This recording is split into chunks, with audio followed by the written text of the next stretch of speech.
फिल्मों में काम पाने के लिए शारीरिक संबंध बना चुकी हैं। बॉलीवुड की ये हसीनाएं। किसी को शुरुआत में ही पड़ गई थी डायरेक्टर्स के साथ बिस्तर गर्म करने की जरूरत, तो वहीं एक एक्ट्रेस के साथ तो डायरेक्टर्स और प्रोड्यूसर्स ने जबरदस्ती संबंध बनाकर कर दिया था उसका करियर बर्बाद। तो आइए जानते हैं ऐसे ही 6 हसीनाओं के बारे में। नंबर 6, कंगना रनौत। कंगना रनौत ने अपने करियर की शुरुआत में ही इंडस्ट्री का एक सख्त चेहरा देख लिया था। उन्होंने बताया कि कई बार ऑडिशन के बाद काम की बात कम और निजी नजदीकियों की बात ज्यादा होने लगती थी। कंगना के मुताबिक उनसे ये उम्मीद की जाती थी कि वो काम पाने के लिए समझौता करें। जब उन्होंने इन बातों से इनकार किया तो उन्हें मानसिक दबाव, बदनामी और अकेलेपन का सामना करना पड़ा। बावजूद इसके उन्होंने अपने रास्ते से हटना मंजूर नहीं किया और आगे बढ़ती रही। नंबर 5, स्वरा भास्कर। स्वरा भास्कर ने खुलकर कहा कि कास्टिंग काउच उनके लिए कोई सुनी सुनाई बात नहीं थी, बल्कि एक निजी अनुभव था। उन्होंने बताया कि कुछ प्रोड्यूसर्स ने उन्हें इशारों में साफ कर दिया था कि अगर वो लचीला रवैया नहीं अपनाएंगी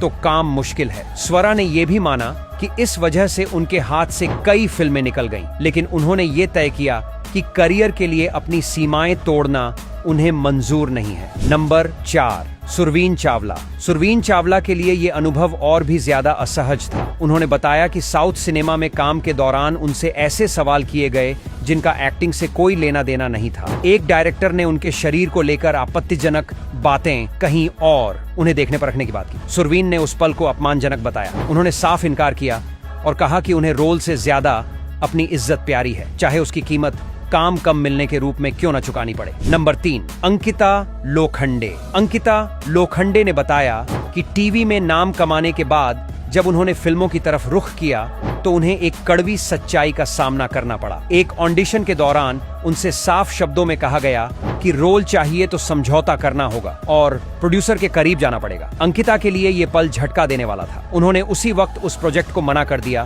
और तय किया कि वो अपनी मेहनत पर भरोसा रखेंगी, किसी गलत रास्ते पर नहीं जाएंगी। नंबर 2, नरगिस फाखरी। नरगिस फाखरी ने बहुत शांति से लेकिन मजबूती के साथ अपनी बात रखी। उन्होंने कहा कि उन्हें कई बार इसीलिए काम नहीं मिला क्योंकि उन्होंने कुछ ऐसी चीजें करने से मना कर दिया जो उनके उसूलों के खिलाफ थीं। नरगिस के मुताबिक उनसे उम्मीद की गई कि वो अपने कंफर्ट जोन से नहीं बल्कि अपनी सीमाओं से बाहर जाएं। उन्होंने साफ कहा कि काम जरूरी है लेकिन आत्मसम्मान उससे भी ज्यादा जरूरी है। नंबर 1, राधिका आप्टे। राधिका आप्टे ने भी अपने अनुभव को बिना घुमाए सामने रखा। उन्होंने बताया कि एक फिल्म ऑफर के साथ कुछ ऐसी शर्तें जुड़ी थीं जिनका फिल्मों से कोई लेना देना नहीं था। बात साफ थी और इशारा भी। राधिका ने बिना डरे उस ऑफर को ठुकरा दिया। उनका मानना है कि अगर शुरुआत में गलत समझौता कर लिया जाए तो पूरी जिंदगी उसका बोझ होना पड़ता है, इसलिए उन्होंने साफ रास्ता चुना।